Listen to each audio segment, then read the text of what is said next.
Okay, so again, thank you for joining this week's Weekly Wave.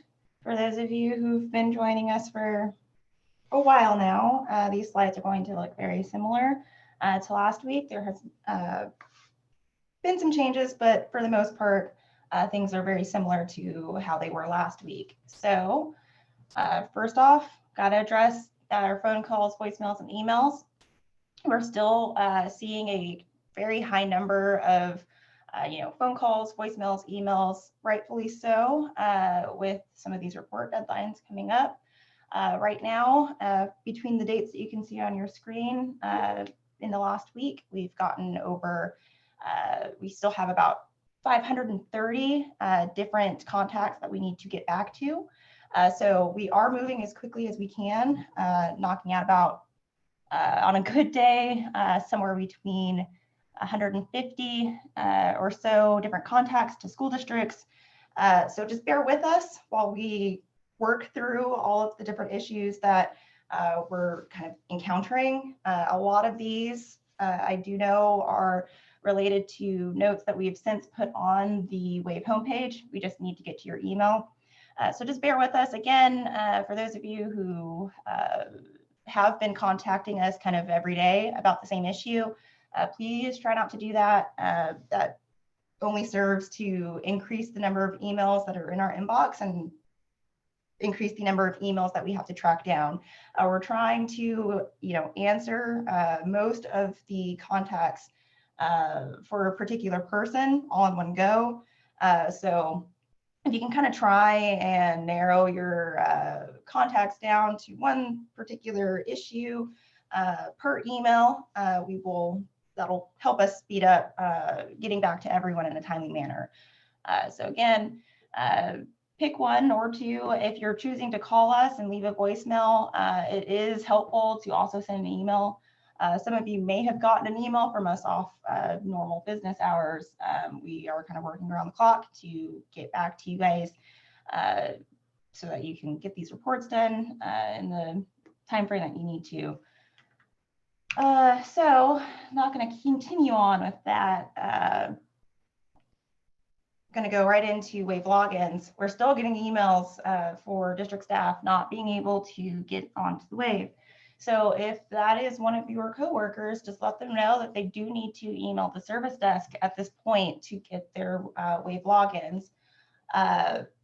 OMES is the group that does maintain all single sign-on credentials, and that does include the WAVE. So if you do have WAVE access, your superintendent or single sign-on administrator has already given you the role, but you do not have the new username in order to get into the WAVE. You want to make sure that you're emailing the email address that is on your screen. That's servicedesk@omes.ok.gov.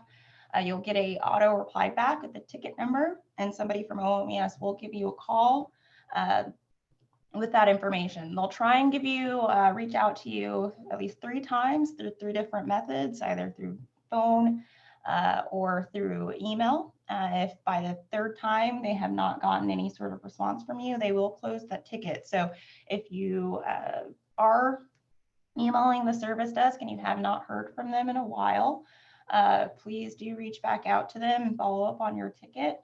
If you are emailing our office about not being able to log into the WAVE, do make sure that you're including a service desk ticket in that email. Our access is limited, and so having the service desk ticket already in the email will help speed up the amount of time it takes for us to follow up with OMES and see where you're at with that ticket. We do ask that if you just emailed OMES, don't immediately email us as well. Do give OMES some time to get back to you. Just like us, they are backlogged with a lot of these service desk tickets.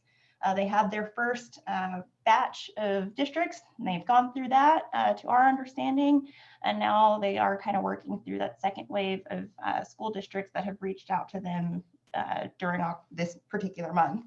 Last we heard, they had about 300 or so different cases that they still needed to get back to.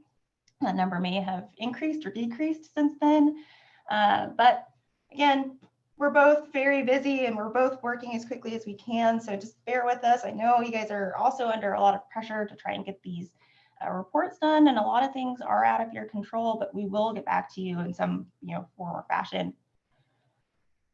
So speaking of report issues, 2 of the issues I spoke about last week have been fixed. One being with the 3rd grade promotion and retention report. The issue with saving has been corrected. Most of you who have reached out to us about this last week, we have gotten back to you to let you know, please check to make sure that what we think is corrected is actually corrected, and we've gotten responses back that is pretty much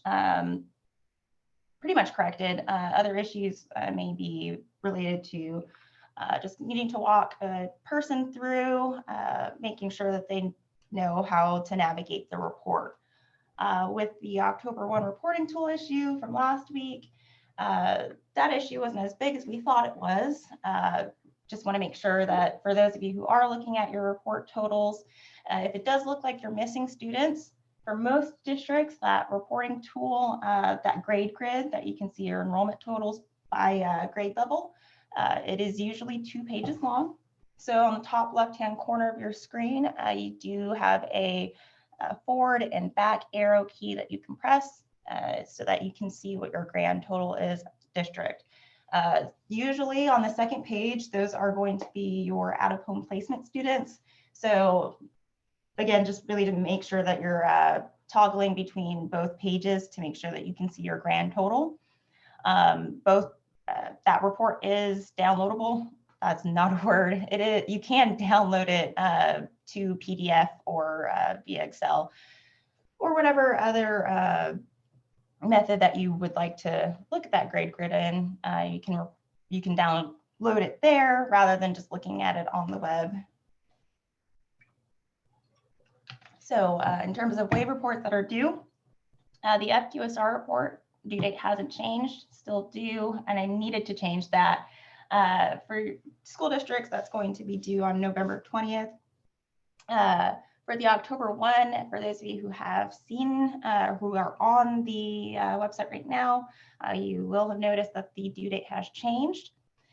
We have reached out to all of the SDE divisions that have reports that are dependent on the October 1 being certified to let them know of that change. So because of all of the things kind of going on out of your control, we wanted to make sure that you did have a little bit more time to get that report done.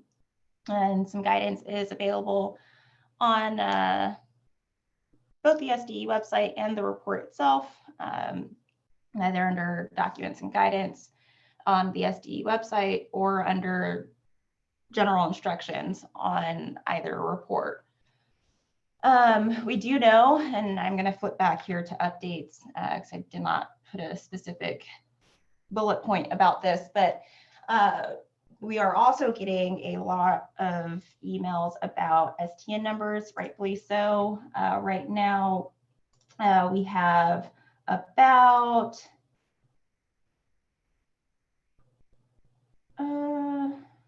91 different contacts about STN numbers. We did put a note about this on Monday about this issue with STN numbers. It is still being looked into. I'll update the note later on today just to give you guys an update. For some districts, what we've been doing has been working. You're getting your STNs. For other districts, you're still unfortunately missing STN numbers that have either been previously assigned because this student is just rolling over from one school year to another, or you're just missing STNs for your newly enrolled students. There's 2 situations going on, and we're trying to tackle both of them, not at the same time, but kind of flipping back and forth. So we're trying to get both issues corrected and really pinpoint the source of the problem so that it doesn't happen again. So just bear with us again. We do know that this is holding you guys up for completing October 1 and FQSR if your first 9 weeks is passed. So, and we'll keep you as informed as we can. That note will be updated as often as we as we can. If we don't have an update, that will be updated. So since we have a slight update today, we'll update that just to let you know. It's still being worked on. Do continue to reach out to us about this. It does give us a little bit more, just gives us more examples of the problem, and we can go from there. But yeah, so moving on to requests for transportation and attendance. We also have a large number of those that we do need to get back to, really from requests for this week specifically. Right now, we have about 100 different requests for data pools, either from contacts via state aid or directly from school districts asking for us to clear repool data. Just like everything else, just bear with us and state aid while we try to address all of these different communications that we're getting from you all. We are limited in the time frame that we can do data requests. So if you happen to get an email from us and it's after 5 p.m. and you're wondering, hey, why are you answering this question but not my question about clearing and repulling my transportation and attendance? It's because we don't want to have your data go missing the next day on the report. Since it does start refreshing and it does pull up the information that we have currently active in our system. So if we do a clear and repull and your student information system takes a little bit longer to respond to our request, that could potentially cause your report, when you go and look at it the next day, to be missing.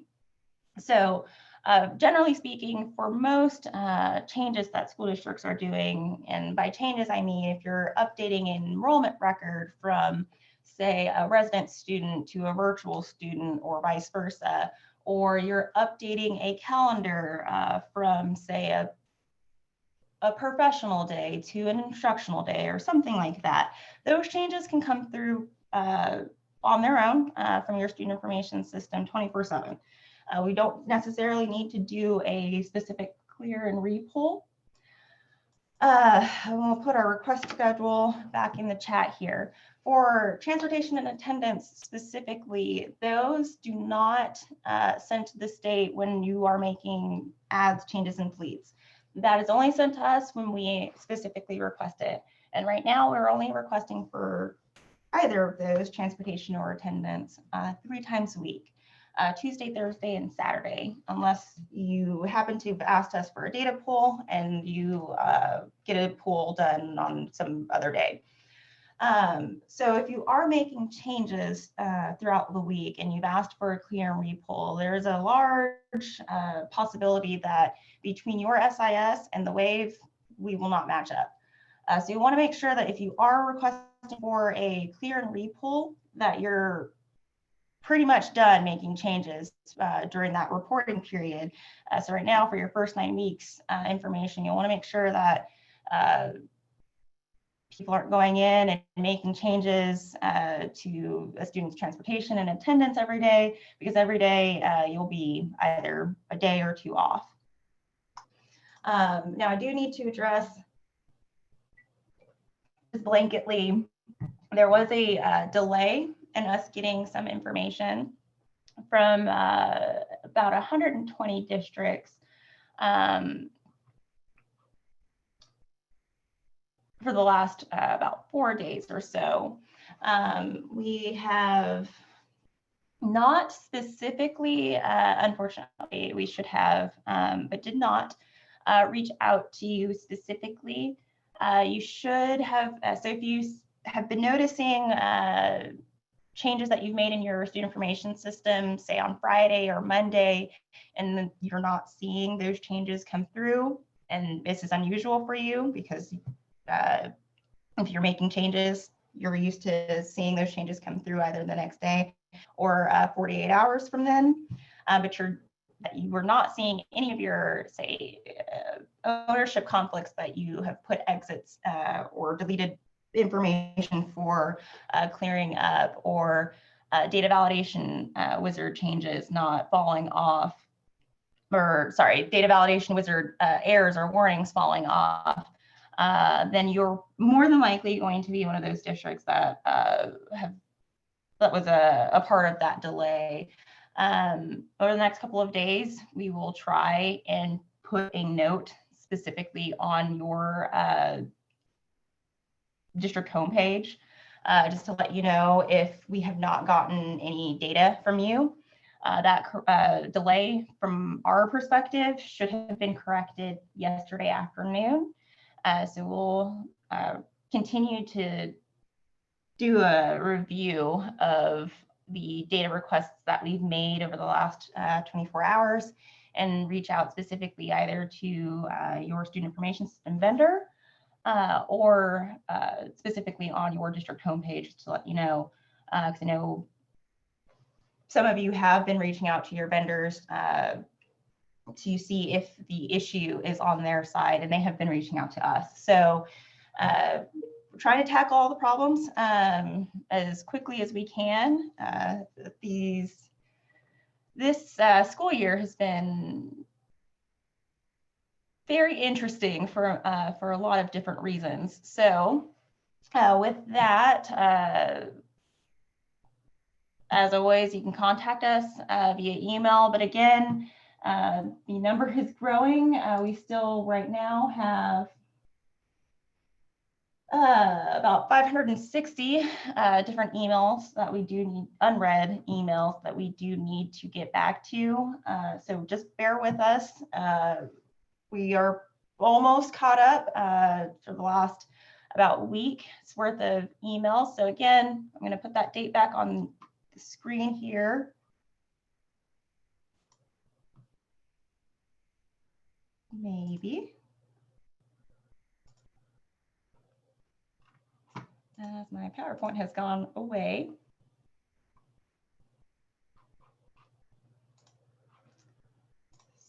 Sorry about that. Get it back up.